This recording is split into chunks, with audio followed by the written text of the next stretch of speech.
Selamat datang di Asper, Asumsi Bersuara episode 2. Panggil saja narasumber cantik kita pada hari ini. Kita harus mulai gitu ya.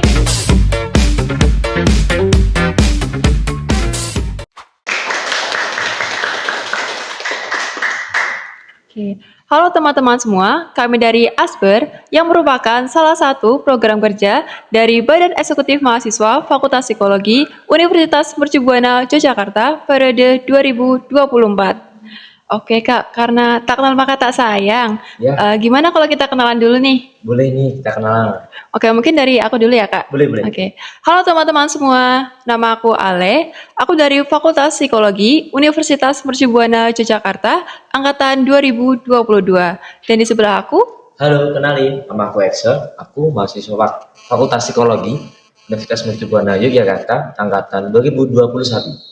oke, halo Kak Axel. Halo Ale, Gimana kabarnya hari ini? puji Tuhan, sangat menyenangkan. Ah, Gimana kabar kemarin? Alhamdulillah baik Kak. Oke, Oke guys, di episode kali ini kita bukan lagi mengundang mahasiswa ataupun alumni.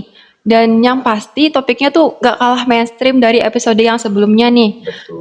Jadi hari ini kita tuh akan membahas mengenai patriarki dan toxic masculinity. Oke, jadi pada hari ini bersama Asberg episode 2 akan menjadi episode yang sangat-sangat menarik daripada episode sebelumnya yang dimana kita mengundang salah satu dosen terfavorit kita, mahasiswa Fakultas Psikologi dan masih dosen tercantik juga yang ada di Civitas Akademik Fakultas Psikologi. Beliau adalah Ibu Dian Sartika Sari, SPSI, MSI Psikolog, yang dimana beliau sebagai dosen aktif dari tahun 2020 hingga tahun ini 2024. Beliau juga bagian dari pendiri Rumah Konsul sejak 2019. Wah, kalau gitu langsung kita panggil aja nggak sih Kak? Boleh nih kita panggilkan ibunya. Nah, langsung kita panggil saja narasumber cantik kita pada hari ini yaitu Ibu Dian Sartika Sari. Ibu Dian dipersilakan untuk masuk.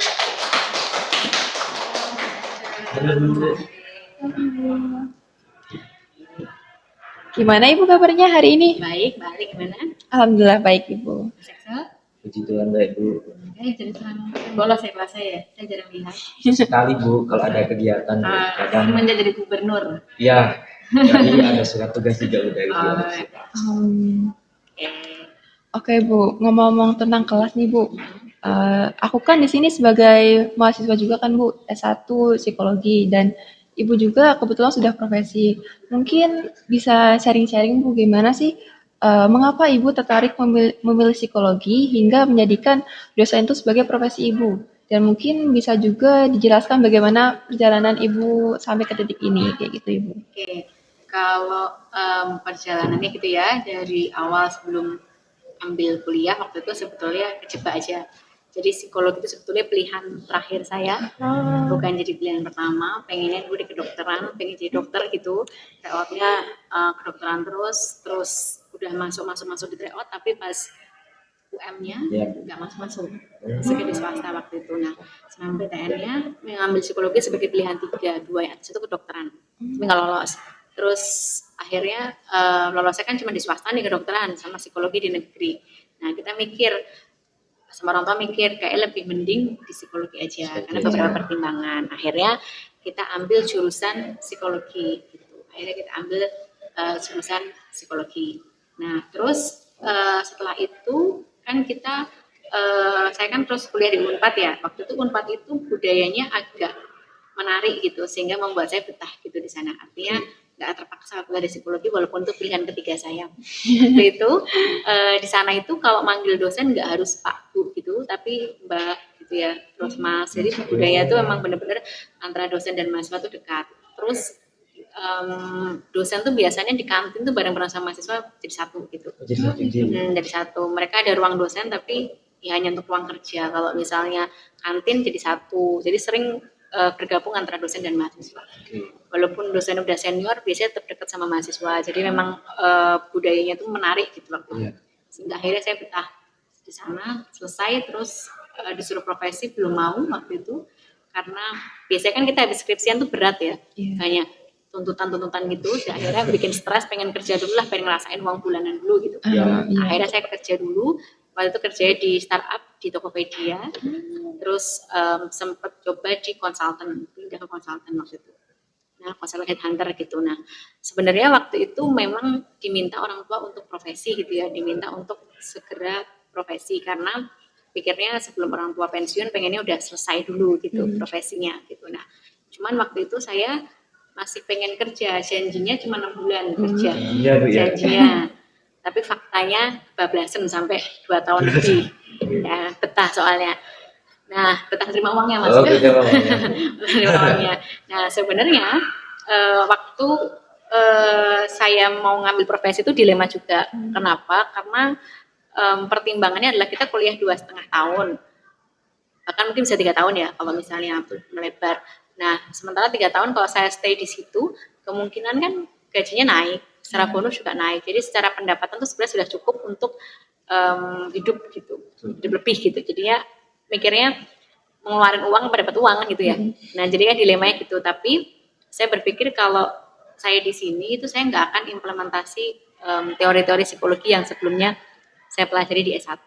Betul, rekruter benar kerjaannya headhunter, tapi ternyata implikasinya ketika di perusahaan itu nggak seperti kita di kuliah gitu. Maksudnya banyak hal yang akhirnya tuh nggak kita pakai atau nggak kita pelajari atau nggak bisa kita implementasikan, tapi kita lebih banyak ke bisnisnya gitu, lebih banyak ke core bisnisnya. Mempelajari tentang bisnisnya, mempelajari tentang industrinya gitu, nggak banyak tentang psikologinya. Sekalipun kita bikin profiling tapi beda gitu ya, sama yang kita buat waktu kita benar-benar sebagai profesi psikolog atau benar-benar di S1 psikologi. Sehingga saya pikir kayaknya kita harus mulai gitu ya, kayaknya kita harus mulai buat melangkah gitu waktu pikir saya. Nah, pikir saya adalah saya butuh untuk profesi. Akhirnya saya izin ke bos saya buat daftar profesi.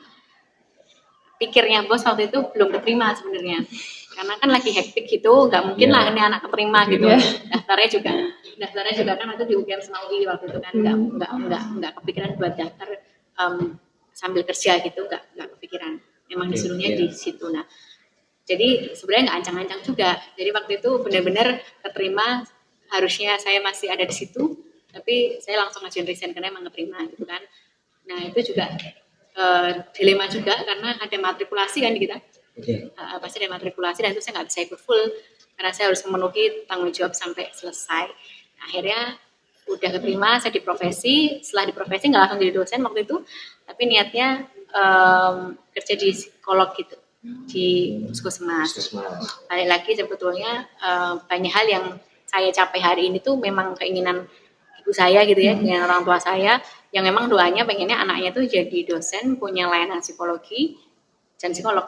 Doanya gitu, pokoknya doanya segini ya, kayak hari ini gitu.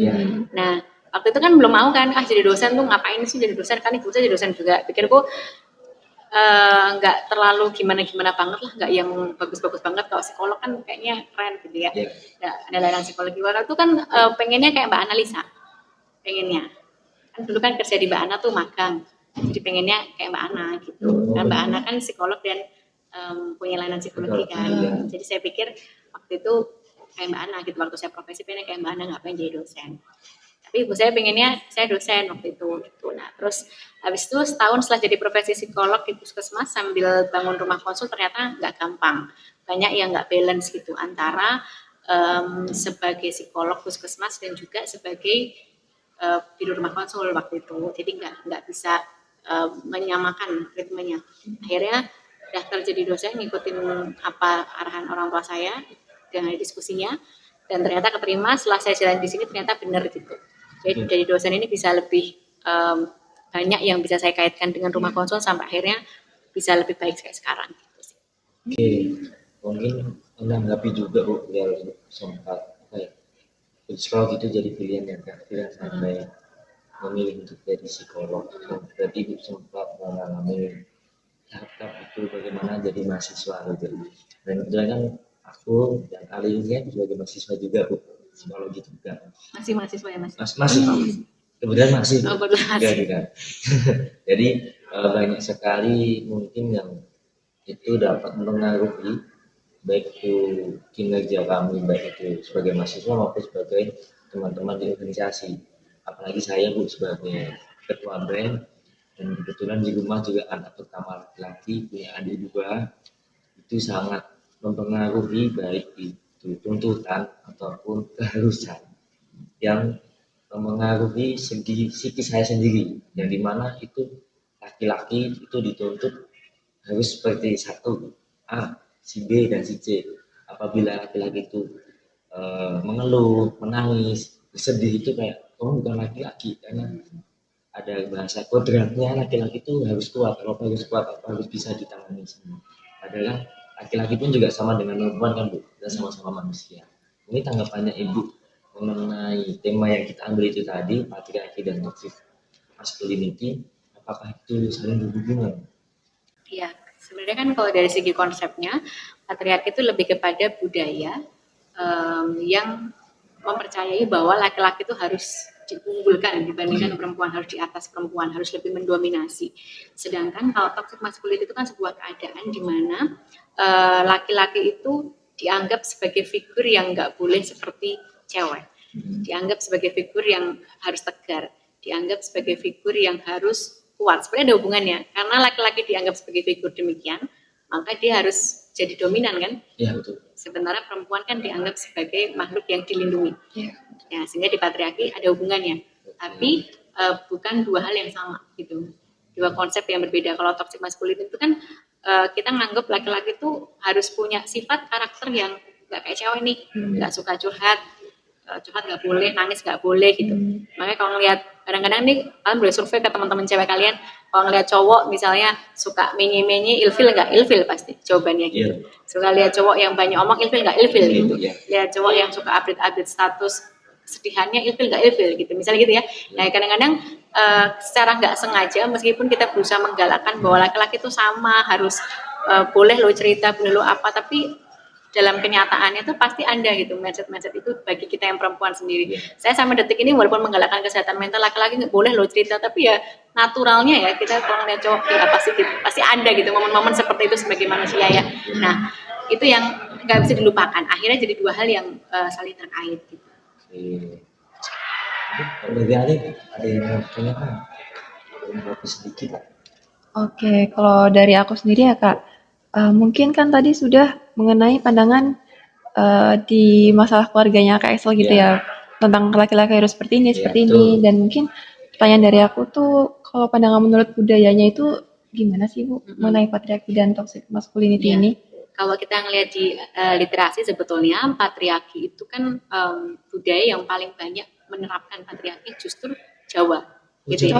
Iya, Jawa kita. Kenapa? Karena budaya Jawa itu di mana laki-laki itu harus yang lebih dominan, laki-laki itu harus yang kerja gitu ya. Perempuan tuh enggak gitu. Perempuan tuh memang di Jawa biasanya yang melayani laki-laki. Ya, makannya ya di rumah gitu ya. Betul, Ibu. Itu biasanya ada di Jawa. Jawa Sunda juga masih seperti itu kan ya. Nah, sementara kalau yang enggak biasanya mana coba salah satunya? Sumatera itu kan misalnya kayak di Minang gitu ya. Di Minang itu kan justru perempuan itu lebih power. Satu itu kan. Terus kemudian dari segi adat pernikahannya juga diimplementasikan kalau misalnya perempuan yang kasih mahar pertama ya. Mahar pertama baru kemudian dibalas gitu kan. Sementara kalau kita kan Jawa kan enggak, laki-laki yang ngasih mahar dulu, terus perempuan balas lewat ngunduh kan, mantu ya kan. Jadi kan balasannya lewat itu. Kalau Minang kebalikannya. Laki-lakinya balas setelah dimaharkannya gitu ya. Nah itu kan satu bentuk patriarki paling lemah tuh di Minang tuh, lihat dari itu aspek budaya itu. Kedua kalau kita lihat juga di Minang itu laki-laki justru nggak boleh dapat warisan gitu ya. Iya betul. Iya kan laki-laki nggak boleh dapat warisan. Sementara kalau di Jawa kan kita menurut Islam biasanya laki-laki yang lebih besar. Iya betul Ibu. Karena kepala rumah tangga. Nah kalau di Minang kebalik, laki-laki itu nggak dapat, perempuan yang dapat lebih banyak. Tapi sebenarnya tujuannya agar laki-laki itu mau merantau. Tujuannya. Tadi dia nggak patriarki, tapi sebenarnya punya tujuan yang baik juga, gitu ya. Kayak gitu sih sebenarnya. Kalau dari segi budaya Mbak Eli ya. Dan mungkin Bu tadi kan sudah dari segi budayanya, dan mungkin sekarang dari segi psikologisnya Ibu. Dan apakah sudah ada tokoh yang membahas masalah patriarki dan toxic maskulinitas ini?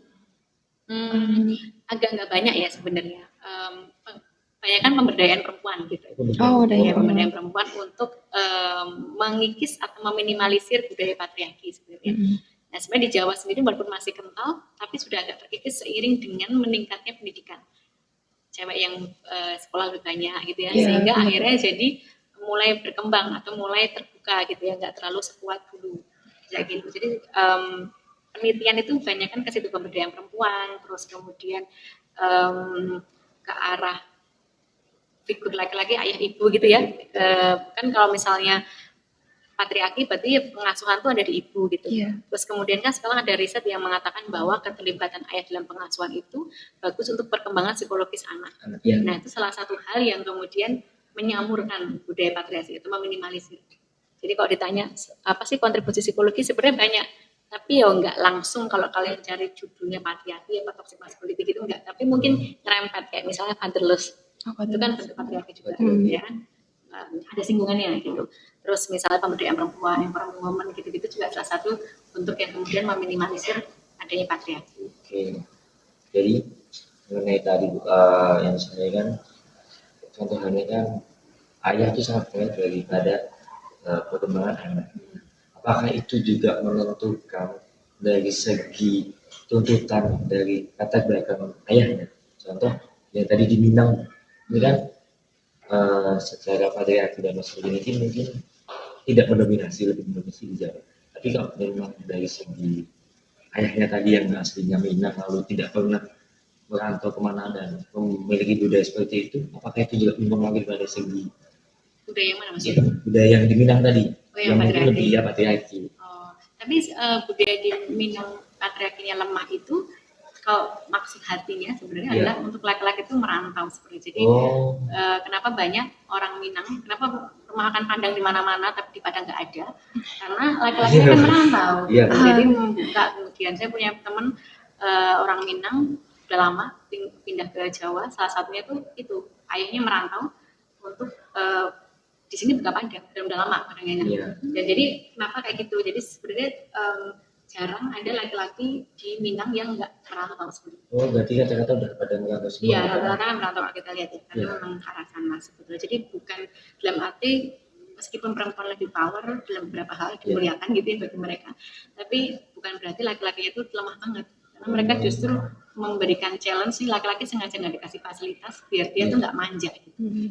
Biar dia tuh mau gerak gitu. Jadi yang tadi kalimatnya Mas Excel itu sebetulnya sesuatu yang mungkin in case belum tentu ada atau mungkin hanya sedikit saja gitu, karena tujuan dari minimalisir patriarki itu biar cowoknya tuh terhimpit gitu, terus akhirnya dia merantau gitu, mau nggak dikasih, kan nggak ada warisan, terus nanti juga gimana gitu kan, mau nggak mau kan dia merantau.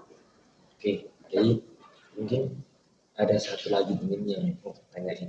Tadi kan udah dijelasin Mas patriarki dan toxic masculinity dari sudut pandang sosial, budaya atau psikologis. Apakah itu semuanya bisa berkaitan dan itu memberikan dampak yang sangat baik untuk kedepannya, atau malah itu mengurangi daripada aspek-aspek yang dimana masculinity itu lebih mendominasi?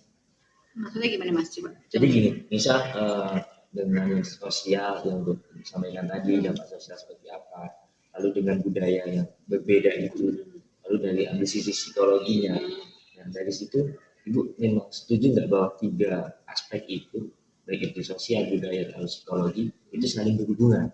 Iya, saling berhubungan. Dampak daripada budaya.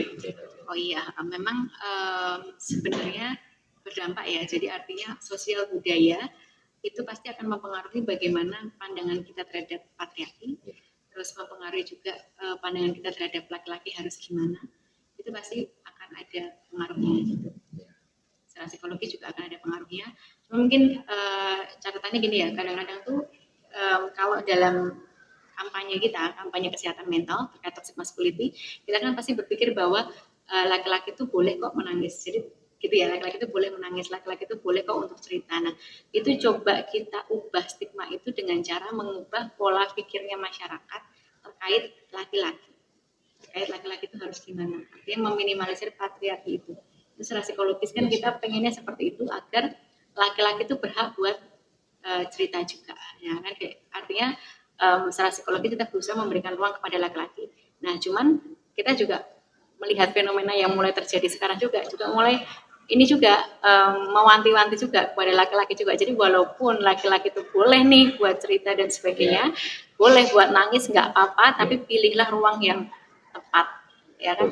Karena bagaimanapun kita tidak mungkin menghapus stigma atau pola pikirnya seluruh umat tentang laki-laki gitu. Jadi jangan sampai itu jadi bumerang buat laki-laki sendiri. Paling itu sih.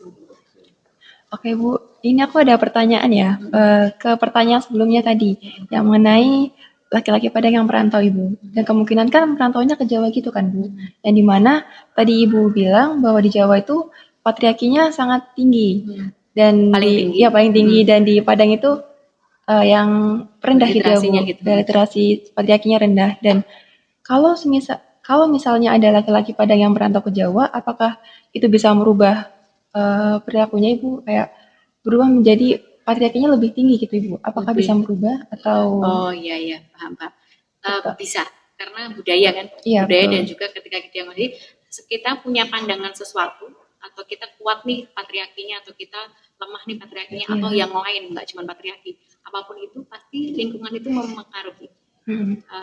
Kita sekarang di Jawa gitu pasti budaya-budaya Jawa itu memberikan pengaruh. Semakin lama di Jawa pasti akan semakin berpengaruh. Gak usah jauh-jauh, bahasa aja. Ya, bahasa aja kan pasti ngaruh tuh ketika kita di Jawa dan sebagainya. Soal bahasa, waktu saya di Bandung terus saya di Jakarta itu bisa jadi yang saya rasain ya, orang-orang tuh kayak nggak tahu kalau saya orang Jawa semakin lama saya di sini. Ya. Tapi saya kembali ke sini waktu awal-awal orang-orang nggak tahu kalau saya orang Jawa, tapi setelah 6 bulan ya balik lagi, medoe kita meneh. Medoe kita meneh. Jadi akhirnya kembali lagi, artinya itu bisa memberikan pengaruh. Tapi apakah langsung merubah Bu? Ya tergantung juga seberapa kuat budaya Minang dia, seberapa kuat keluarganya, kemudian menjunjung tinggi itu, misalnya gitu ya. Itu kan jadi akan mempengaruhi. Tapi yang jelas apapun yang diterima dari lingkungan itu pasti akan mempengaruhi perspektif. Oke Bu, baik. Jadi mungkin sebagai pertanyaan penutup juga yang sudah disampaikan tadi. Jadi mungkin buat teman-teman yang nonton di rumah nih, mungkin ada saran atau ada masukan bagaimana untuk menyikapi terhadap patriarki dan toxic masculinity ini yang sangat mempengaruhi dan sangat memberdayakan perspektif teman-teman yang ada di rumah. Oke. Kalau saya berpesan gini deh untuk perempuan, untuk cewek-cewek gitu ya. Cewek-cewek kita kan pasti ada tuntutan untuk emansipasi wanita gitu ya. Perempuan harus adil, harus diadilkan, harus sama kedudukannya dengan laki-laki ya kan. Padahal yang dimaksud dengan adil itu kan bukan berarti sama banget ya, tapi sesuai dengan porsinya. Sama dengan toxic masculinity. Jadi sebagai orang yang menuntut untuk emansipasi perempuan, ada baiknya juga kita untuk mulai mengubah persepsi kita terhadap laki-laki. Bahwa mereka boleh loh untuk berkeluh kesah, mereka boleh loh buat nangis, mereka juga boleh loh untuk melepaskan beban mereka gitu ya. Tapi juga warning untuk laki-laki, bukan berarti ya ketika toxic masculinity ini mulai digalakkan, terus teman-teman jadi mini-mini semua gitu ya. Nah itu nggak mungkin juga, karena dalam kita mau cari kehidupan atau kita mau cari sukses, ini nggak terkait laki-laki dan perempuan, kita harus jadi orang yang tough ya. Karena kan kehidupan itu naik turun, kadang-kadang kita ditekan di bawah. Tapi kalau kita jadi pribadi yang nggak berkembang, artinya nggak wisdom, nggak insight gitu, lama-lama kita juga akan lemah sendiri. Jadi artinya kamu menjadi kuat bukan karena kamu laki-laki atau perempuan, tapi kamu adalah manusia gitu. Ya, itu mungkin aja. Keren banget ya teman-teman. Seru banget ini. Penutup dari Ibu Dian. Oke, mungkin untuk saat ini udah nggak ada lagi yang mau aku tanyakan Kak. Sayang sekali kita udah selesai ya ini. Dari ujung ini ya. Ujung acara kita ini. Oke, mungkin langsung aku tutup saja ya teman-teman. Terima kasih telah mendengarkan podcast kami pada hari ini. Kami berharap teman-teman menikmati konten yang kami sajikan dan mendapatkan wawasan baru dari topik yang kita bahas pada hari ini. Dan kami juga ingin mengucapkan terima kasih kepada para pendengar setia kami yang telah mendukung podcast ini. Dan terima kasih juga untuk Bu Dian yang turut hadir untuk membersamai kami pada podcast hari ini. Oke, baik, sebagai penutup ada kata-kata juga nih dari aku mengenai tema kita patriarki dan toxic masculinity, bahwasanya teman-teman di sana yang ada di rumah maupun di luar sana, baik itu dari psikologi maupun bukan dari psikologi, kita bukan lagi menilai bahwa teman kita itu kuat karena laki-laki maupun karena perempuan, tapi dilihat lagi bahwa mereka kuat, kita kuat karena kita adalah sebagai manusia yang mau bekerja dan mau berproses. Mungkin itu yang bisa untuk menutup pada saat hari ini. Bisa nih Kak Alif follow IG kita juga. Oke, kita juga ada media sosial yang bisa teman-teman semua follow, ada Instagram dan ada YouTube. Untuk nama Instagramnya yaitu BMF Psikologi UMBY, dan untuk YouTube-nya sama BMF Psikologi UMBY. Oke, Kak. Dari Ibu ada Iya, mungkin. Boleh Instagram? teman-teman follow Instagramnya @diansartikasari. Sama ini follow juga rumah konsul. Oh iya boleh, pinter banget ya, Iya. Pertama marketingnya. Perlu saya hire nih. @rumahkonsul_id. Oke, jadi baik teman-teman, itu yang bisa teman-teman nanti tonton dan teman-teman ikuti juga sosial media dari Ibu Dian, baik itu rumah konsulnya juga yang dimana sudah berjalan kurang lebih hampir 5 tahun. Terima kasih sekali lagi dan jumpa lagi di episode selanjutnya. Tetaplah terhubung dan dengan kami, dan jangan lupa untuk selalu berbagi podcast ini kepada teman, kerabat maupun saudara teman-teman di sana. Semoga hari ini menyenangkan dan terinspirasi. Sampai jumpa. See you.